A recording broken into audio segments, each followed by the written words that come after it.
The structures that you're responsible for identifying of the stomach are listed on your study guide. And I'm going to emphasize again, as I did with the teeth, make sure that you read the descriptions of each of these different terms so that you don't make unfortunate errors when identifying these structures. Also, I want to point out that you will see spleen on your list under the stomach. So the spleen is not an organ of the stomach, and it also is not part of the digestive system. But since it's so close to the stomach, I take this opportunity to have you identify it while we are covering the digestive system. This is a figure from your book showing the stomach. We're going to start here at the esophagus. So food comes down the esophagus and it passes through this opening into the first section or region of the stomach called the cardia or cardiac region. It's called the cardiac region because it is very close to the heart. The heart would be up in this area here, right above it. There is a round muscle or sphincter muscle called the cardioesophageal sphincter that surrounds this opening. The cardioesophageal sphincter opens when you swallow food and then closes after the food passes into the cardiac region so that you don't get regurgitation of acid and the contents of the stomach back into the esophagus. That, by the way, is what causes heartburn.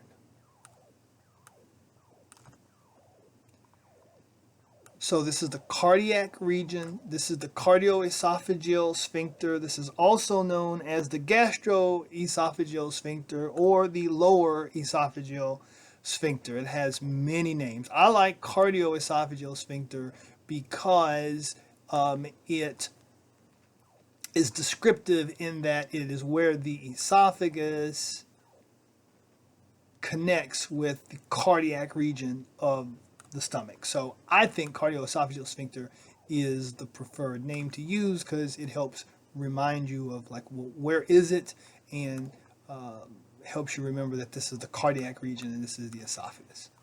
The fundus is this dome-shaped area of the stomach. It is lateral and superior to the cardiac region. Then you have the body, which makes up the bulk of the stomach here. And then here, right before you get to the duodenum of the small intestine, you have the pylorus. The junction between the pylorus of the stomach and the duodenum is controlled by another sphincter, which is the pyloric sphincter. It controls gastric emptying, or the movement of what's called chyme from the stomach into the duodenum.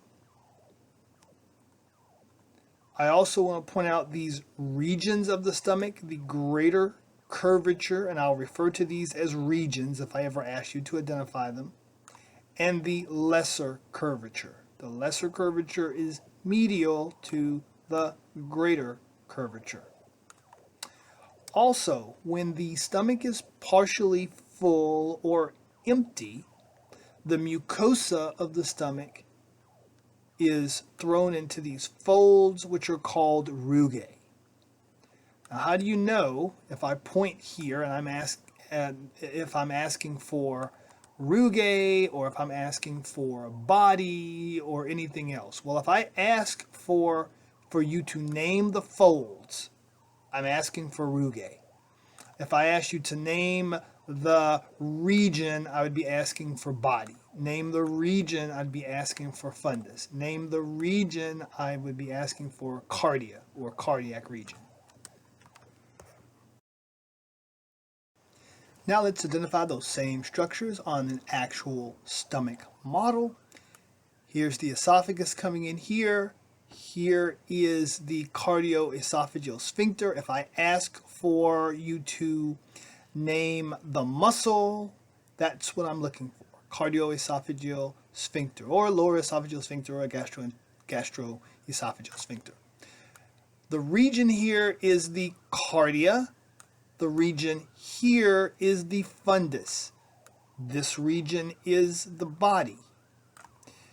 This region would refer to the greater curvature. This region would refer to the lesser curvature. If I ask for you to name these folds, the name I'm looking for is rugae. This region here is the pylorus, and this structure here, or if I said name the muscle, I'm looking for pyloric sphincter.